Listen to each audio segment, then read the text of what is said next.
Bom, antes de mais quero dar as boas tardes e cumprimentar todas e todos que aqui estão. Quero também deixar um agradecimento muito especial à CGTP por me convidar para aqui estar hoje e para, uma vez mais, poder partilhar algumas das ideias que tenho acerca da negociação coletiva. E queria dizer-vos também que, contrariamente às intervenções anteriores que estiveram todas muito focadas nas questões jurídicas, questões que são absolutamente relevantes para a discussão do Estado, da negociação coletiva, da questão da caducidade e outras matérias relacionadas com o direito do trabalho, eu, pela minha parte, vou fazer uma intervenção um pouco diferente. E a minha intervenção, aliás, quando estava a preparar o que é que poderia vir aqui dizer-vos, ocorreu que talvez fosse interessante criar um glossário, um conjunto de ideias-chave, conceitos e ideias-chave que podem ser úteis para pensarmos a negociação coletiva, a contratação coletiva, o trabalho e os seus direitos. Portanto, a minha intervenção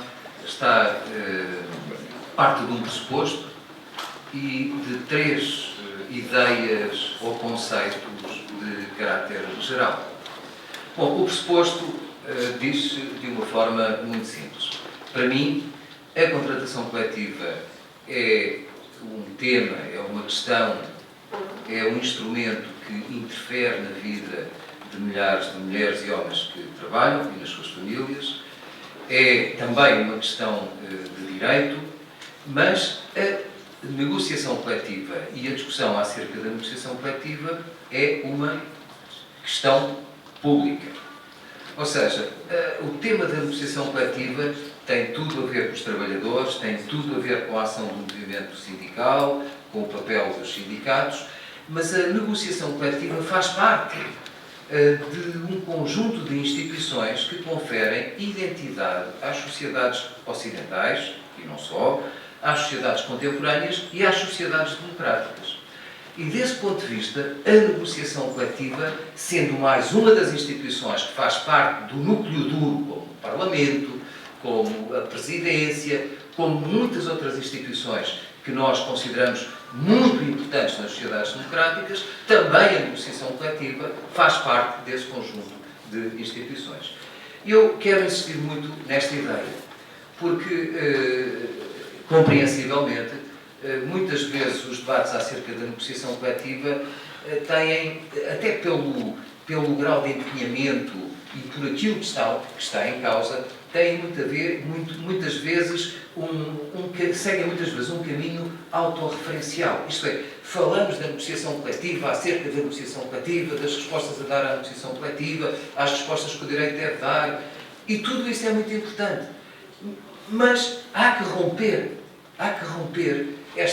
esse nível de debate que é fundamental e fazer entender, neste caso, à sociedade portuguesa, que quando sindicalistas, académicos, homens e mulheres preocupados com o tema da negociação falam de negociação coletiva, estão a falar de um elemento que é crucial para a democracia portuguesa.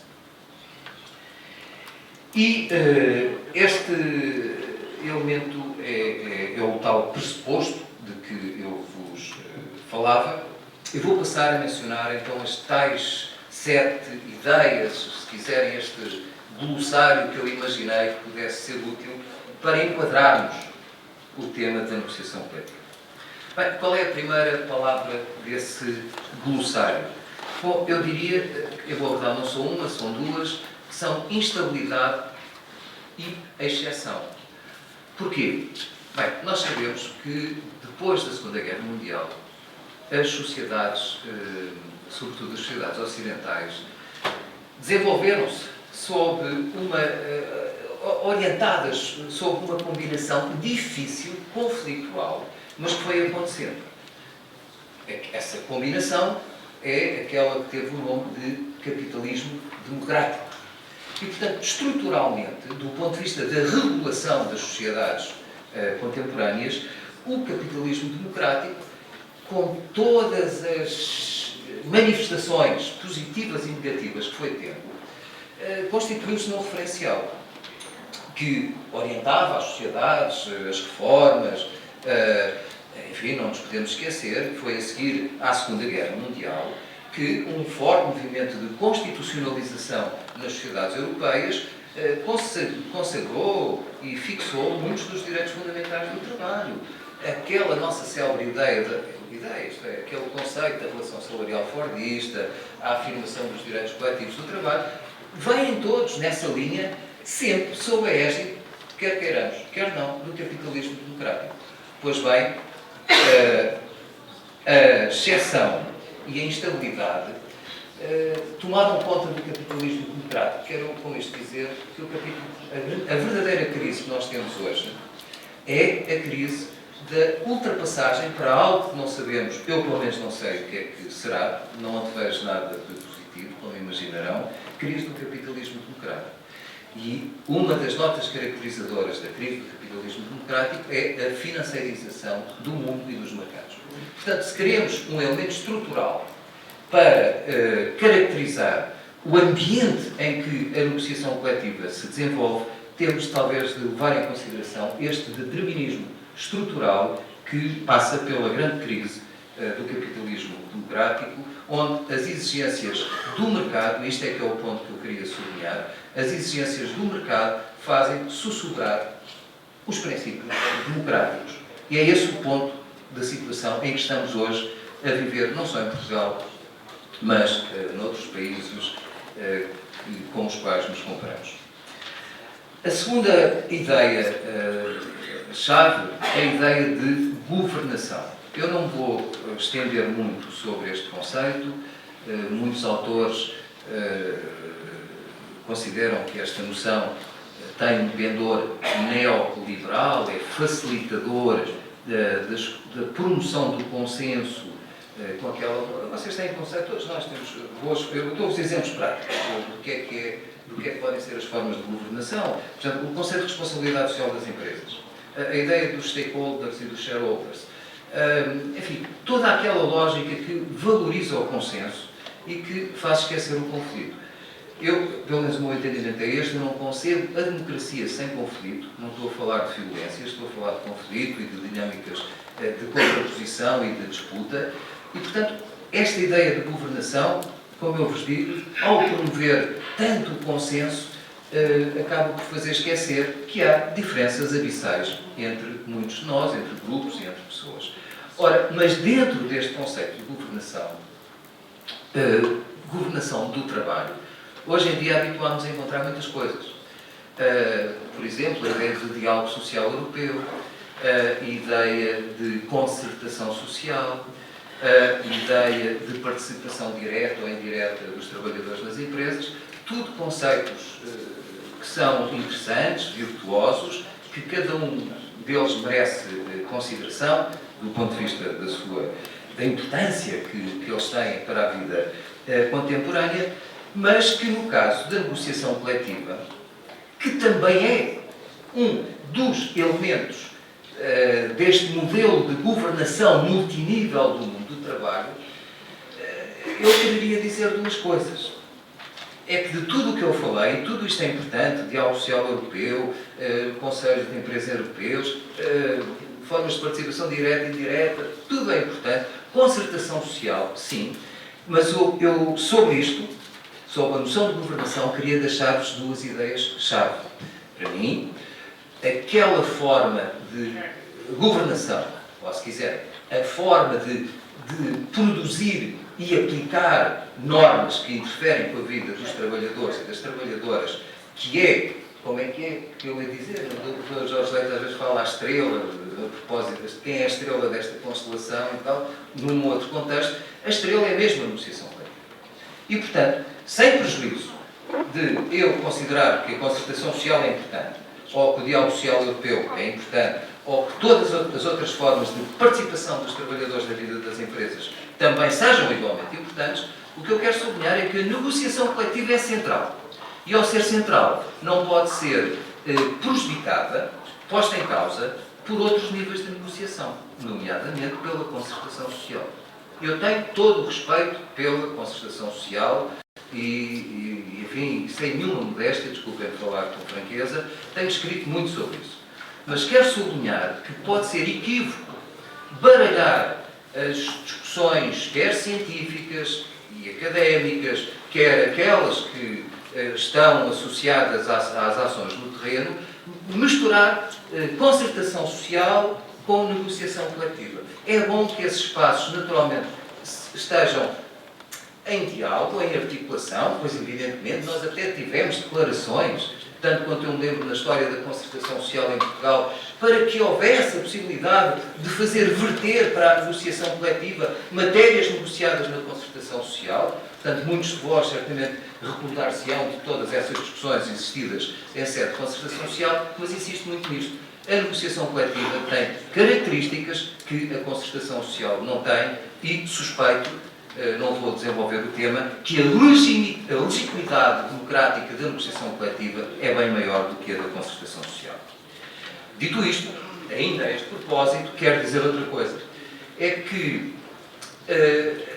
muitas vezes, ao tornar um pouco diáfana a importância da negociação coletiva, pode existir a tentação de fazer passar para a concertação social elementos que são cruciais que sejam negociados em sede de negociação coletiva, fazendo com que exista aqui uma espécie de trade-off, de troca, entre o Parlamento e a concertação social. Ora, uma vez mais, a negociação coletiva pode aqui ficar posta em causa. E, portanto, nesta segunda ideia que eu vos transmito, o que eu vos quero mesmo acentuar é a importância da negociação coletiva naquilo que é o mundo do trabalho, mas permitam-me ir mais longe, naquilo que é o mundo da vida das pessoas que trabalham, a maior parte de todos nós, nas sociedades contemporâneas. Terceira palavra-chave, reformas. Bom, eu suponho que desde 1980, após o célebre consenso de Washington, não terá existido palavra que mais frequentemente tenha poluído, talvez seja a mesma expressão, poluído as nossas mentes. Bem, e eu sobre isso gostava de vos dizer que eu não faço e gostaria, se vocês suponho que apesar da minha idade ainda não estou em tempo de dar conselhos, mas de viver a vida e de os receber, mas eu não gostaria que a expressão reformas estruturais fossem confundidas com reformas políticas. Não tem nada a ver uma coisa com a outra. Porque o sentido das reformas estruturais, nós sabemos muito bem qual é. O sentido das reformas estruturais é o de privatizar o que é público e o de flexibilizar a legislação laboral. Isso não é fazer reformas. Isso não é reformar politicamente uma sociedade. E, não fazendo nós essa confusão, não devemos ficar em linha com esta noção de reformas estruturais, deixando que a negociação coletiva também fique refém desta lógica das reformas estruturais. A lógica das reformas estruturais, aliás, é muito curiosa, porque parte de um pressuposto. O pressuposto é de que as sociedades atuais são muito complexas. Existe muita inteligência, muita expertise, muito conhecimento científico ou tecnológico para responder à complexidade da crise, da vida. E, portanto, eu diria que as reformas estruturais parecem ser uma coisa inteligente. O problema está em que as reformas estruturais, com esta sua necessidade de invocarem a inteligência para resolver os problemas, esquecem princípios básicos. É um pouco isto. Bom, se eu estou a resolver uma crise através das reformas estruturais, eu não posso discutir formas de aumentar a justiça social numa sociedade. Eu, se calhar, tenho que admitir que uma sociedade tem que empobrecer, ou seja, tem que admitir que as sociedades democráticas têm que ficar mais pobres, as mulheres e os homens, e os idosos, e os mais jovens ainda, têm de ficar todos mais pobres para eu inteligentemente resolver uma crise. Ora, a isto chama-se ser muito inteligente, por exemplo, com a complexidade da regulação das crises financeiras e muito estúpido no tratamento da dignidade das pessoas. Ora, este equívoco no que diz respeito à noção de reformas, julgo que deve ser levado em consideração. Repare, uma das fórmulas mais inteligentes que as reformas estruturais nos traz é aquela célebre afirmação: vale mais um mau emprego do que o desemprego. Mas, pronto, o que é um mau emprego? Bem, é ter uma pessoa vulnerável, sem autonomia, refém das suas necessidades, com medo. Bom, é isso. Bem, talvez pudéssemos, em alternativa, lutar por uma sociedade mais digna e mais decente e sobretudo, mais atenta às pessoas. Portanto, esta noção de reformas tem que ser utilizada, porque a negociação coletiva não pode, e foi, lembrar-se-ão dos documentos da Troika, e foi cilindrada por aquilo que foram as propostas que aí estavam vertidas, para além daquilo que é a própria dinâmica do processo, vamos dizer, de constrangimento da negociação coletiva. Quarta ideia, estamos já a aproximar do fim, a falsa neutralidade do direito. Muitos de nós que aqui estão, incluindo eu, não somos juristas. E os juristas são muito importantes. Não é que todos sejam igualmente importantes, mas os juristas que têm um sentido de verticalidade democrática e de sentido de justiça para o direito, como é o caso de muitos daqueles que eu tenho a honra de chamar amigos, como é o caso do professor João Reis e do professor Jorge Leite, que aqui não está hoje, sendo juristas, têm uma discussão que devem fazê-la, mas há uma outra discussão a fazer. Eu, como sociólogo, olho para o direito nunca vejo o direito. Isto é, eu vejo conjuntos de pessoas que mobilizam o direito, vejo a intervenção do governo, ou das instituições do governo, da Inspeção de Trabalho, da Autoridade para as Condições de Trabalho, das entidades empresariais, que, em conjunto com as regras de direito, fazem uma utilização do direito. Ou seja, o direito em si mesmo é uma norma que existe, mas que não é viva, não interfere nas vidas das pessoas, enquanto não é mobilizada pelas pessoas todas. Portanto, eu diria que o direito nunca é neutro, porque os sentidos da sua interpretação e da sua aplicação são altamente ideológicos. Fundamentam-se em visões do mundo de caráter ético e político. E, portanto, eu, como não jurista, mas atento aos fenómenos jurídicos nesta perspectiva, eu queria dizer-vos que o direito não é só uma técnica jurídica, não é só um elemento instrumental. E este é um aspecto importante até para vos dar dois exemplos. Reparem, há pouco, quer o Dr. João Reis, foi o João que mencionou as especificidades do direito do trabalho. Eu suponho que todos vós saberão que as primeiras normas que regularam o trabalho foi o direito penal. Não é? Foi a criminalização da organização de entidades coletivas, de organizações coletivas. Portanto, foi um longo trajeto desde o século XIX até os dias de hoje. Mas há outra questão, e o Dr. Joaquim Dionísio também mencionou isso, é que o facto do direito do trabalho ser aquele que é sempre a reforma estrutural predileta, é sempre a reforma estrutural do direito do trabalho, não há como dizê-lo de outra maneira, a história evidencia isso, é porque o direito do trabalho equilibrou, entre comas, com certeza, o conflito, eu vou dizer o conflito de classe, o conflito entre o capital e o trabalho, até aos dias de hoje. E, portanto, nós não temos que nos admirar. Porque é que em França está a acontecer o que está a acontecer? Porque é que tivemos o livro verde sobre a flexigurança? Porque é que, de facto, é sempre o direito do trabalho que está em cima dos debates quando há que falar de reformas ou de alterar a sociedade? É isso mesmo. O direito do trabalho é um direito político, é um direito de sentido ético-político e ideológico que, de facto, separa visões do mundo da realidade. Eu, se fosse conservador, e se fosse libertário ou se fosse neoliberal, com certeza, para ser coerente comigo próprio, diria que o direito do trabalho é uma excrescência. Porque os meus princípios seriam, por exemplo, o do bom funcionamento do mercado. Eu não posso ter obstáculos ao mercado. E o direito do trabalho é, e ainda bem, um obstáculo ao mercado. Portanto, o que eu vos quero dizer é que a raiz desta discussão passa justamente por esta quarta ideia, que é da falsa neutralidade do direito. Eu vou avançar rapidamente e, se for caso isso, podem me interromper para acabar, mas a minha quinta ideia tem a ver com as funções da negociação coletiva. A negociação coletiva tem funções instrumentais, tem funções simbólicas no mundo do trabalho, mas também tem funções políticas. E dentre as funções políticas que a negociação coletiva desempenha, eu destacaria 3 elementos-chave. A primeira é que a negociação coletiva, e isto pode parecer estranho, e esta ideia não é fácil de transmitir, a negociação coletiva é um garante da liberdade individual. Fica difícil. Como é que a liberdade coletiva protege a liberdade individual? Pois é isso mesmo.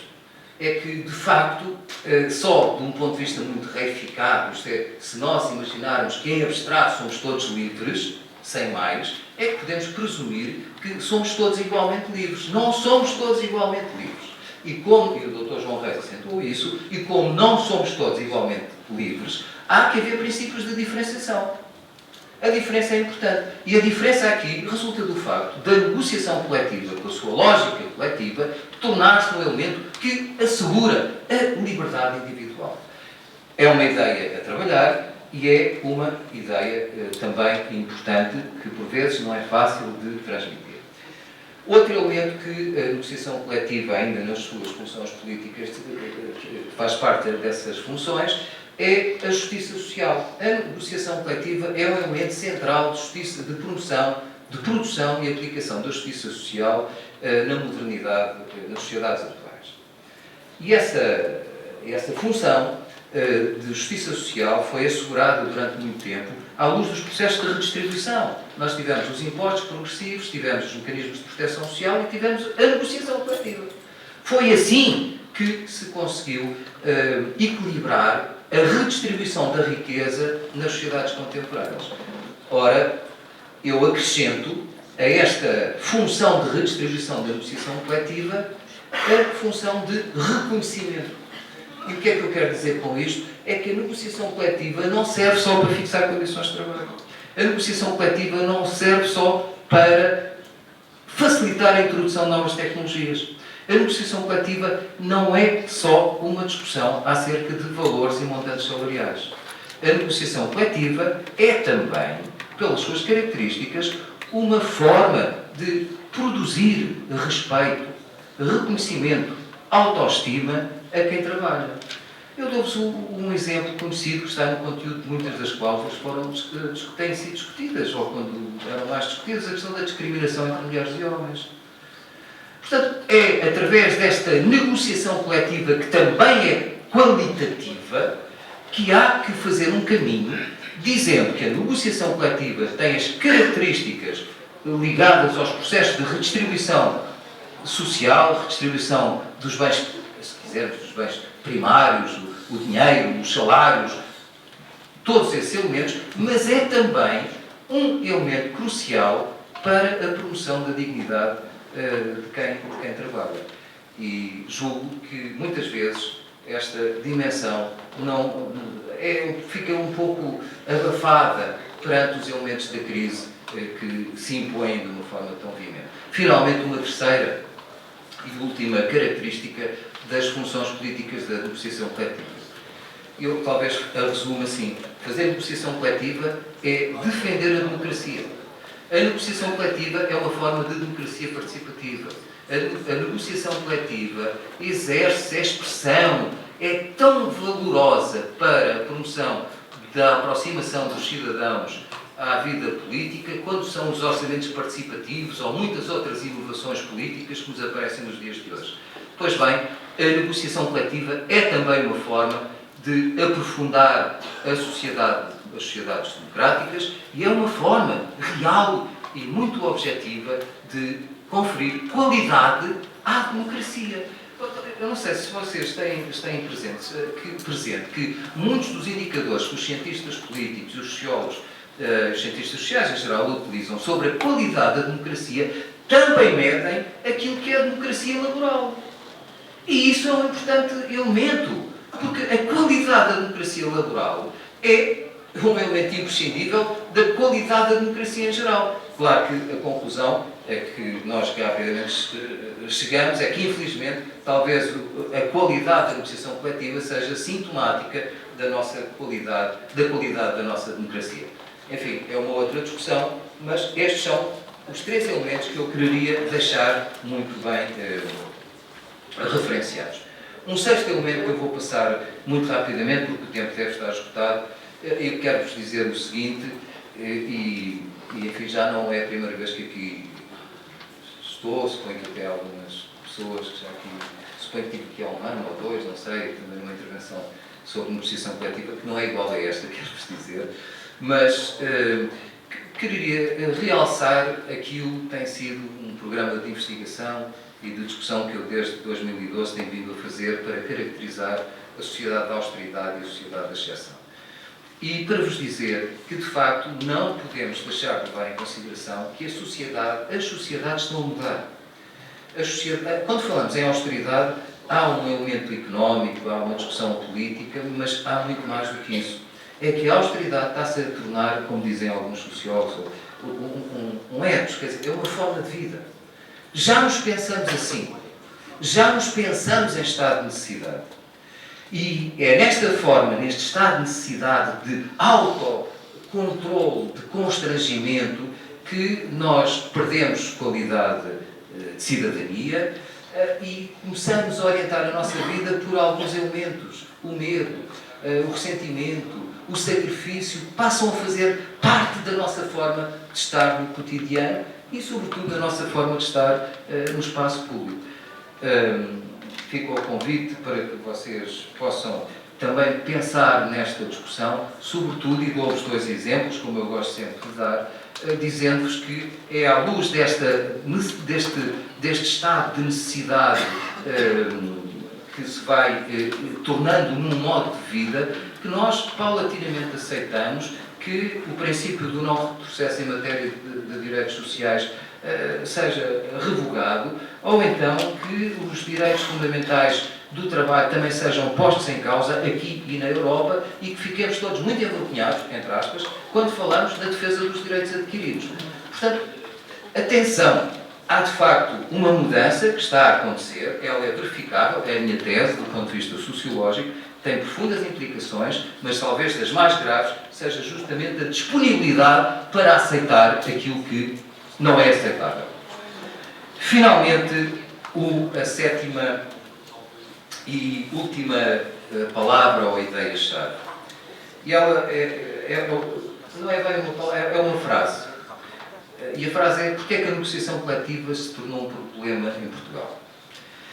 Bem, a meu ver, e isso também já foi aqui referido de alguma maneira, a negociação coletiva está num processo de, e deixem-me dizer isto assim, há aqui várias gerações, uns são mais novos, os outros são mais velhos, teremos todos uma experiência de vida que nos trouxe até aqui, e portanto é à luz dessas experiências que também interpretamos o mundo, o definimos e tomamos posições.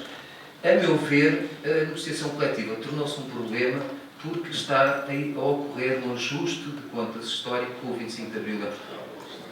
E, portanto, a negociação coletiva faz parte desta equação. E esse elemento não pode ser escamoteado, porque, naturalmente, é a negociação coletiva, é o direito do trabalho em geral, são os direitos sociais de uma forma muitíssimo ampla. E é à luz deste ajuste de contas histórico que, quanto aos direitos dos trabalhadores, e neste caso concreto a negociação coletiva, que nós entendemos muitas coisas. Uma que entendemos bem é que este processo já permitiu, como alguns estudos evidenciaram, uma transferência da riqueza entre os trabalhadores e as empresas. Isso já foi estudado num relatório que o Dr. Jorge Leite e eu próprio também fizemos parte, onde se estimou que, por exemplo, o valor da transferência que resultou da aplicação do Código de Trabalho depois de ser revisto, era um valor equivalente ao da taxa social única, que eu não tenho aqui presente. Portanto, as reformas, este processo de ajustamento, digamos assim, ou de ajustamento àquilo que era o antes do 25 de Abril, vai permitindo uma transferência de riqueza, de facto, que é como quem diz de qualidade, mas reparem, quando nós falamos em riqueza, nós estamos só a falar do valor pecuniário. O dinheiro é importante para todos nós, mas vivemos em sociedades capitalistas e não há que ter medo de afrontar algumas questões. O dinheiro pode não trazer a felicidade às pessoas, mas é uma condição imprescindível. Enquanto o Estado, por exemplo, não puder assegurar alguns elementos fundamentais da vida, fundamentais para a vida das pessoas, é essencial para a qualidade de vida. É a diferença entre as pessoas que têm cancros e necessitam de tratamento oncológico terem ou não dinheiro para pagar, quando foi nestas alterações no Serviço Nacional de Saúde, para pagar o táxi para irem de um sítio mais remoto, dado que a ambulância do Estado deixou de ir. Portanto, estamos a falar de coisas que têm a ver com a qualidade de vida, não é só com o dinheiro. Não vale a pena estarmos a separar muitas coisas, porque isso é também uma forma equivocada, faz muito apelo a um certo tipo de moral que não quero para aqui discutir. Mas, portanto, transferência de riqueza é uma das grandes consequências deste processo de ajuste histórico, o 25 de Abril. A outra é a transferência de poder. E eu não tenho outra forma de o dizer. O movimento sindical em Portugal e os sindicatos têm tido e têm de continuar a ter uma importante, uma importante afirmação cívica na sociedade portuguesa. Eu estou a falar da força do movimento sindical, mas nós reconhecemos que nesta correlação de forças nós temos cada vez mais constelações não democráticas. E não é só em Portugal, é também na Europa. E dentro destas constelações não democráticas, os sindicatos são prescindíveis. E, portanto, em boa verdade, nós estamos aqui a falar da caducidade das convenções coletivas. Estamos aqui a falar daquilo que têm sido as reformas do direito do trabalho. Mas eu também quereria dizer-vos que eu tenho a forma de nós resolvermos o problema da caducidade das convenções coletivas em Portugal. Eu tenho a melhor forma de ultrapassar o problema da caducidade das convenções coletivas é ter um movimento sindical robusto, com força e que faça valer os interesses dos trabalhadores. Obrigado.